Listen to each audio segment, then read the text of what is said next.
wicketkeeper scoring that three sixes down the order. I think it helped a lot. পরবর্তী ম্যাচে বাদ মোস্তাফিজ। লখনৌয়ের বিপক্ষে match হারের পর মোস্তাফিজের দিকে আঙুল তুললেন অধিনায়ক গায়কোয়াড়। দর্শক, আইপিএলে আজ 34তম ম্যাচে মুখোমুখি হয়েছিল চেন্নাই সুপার কিংস এবং লখনৌ সুপার জায়ান্ট।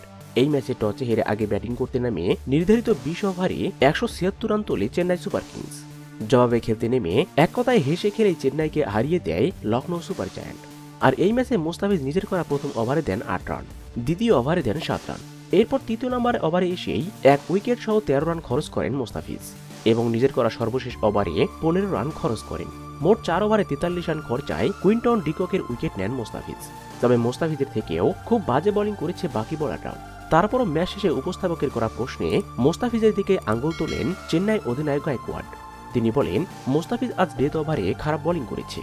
আমরা মোস্তাফিজের কাছে আশা করেছিলাম সে যদি ভালো বোলিং করে তাহলে হয়তোবা ম্যাচটা জিততে পারবো, কিন্তু না, আজ মোস্তাফিজের বাজে বোলিংয়ের জন্যই হারতে হলো আমাদের। এদিকে অনেকেরই ধারণা আজ মোস্তাফিজের এমন বোলিংয়ের পর গায়কোয়াড়ের এমন কথাতেই বোঝা যাচ্ছে পরবর্তী ম্যাচে আর একাদশে থাকবেন না মুস্তাফিজুর রহমান।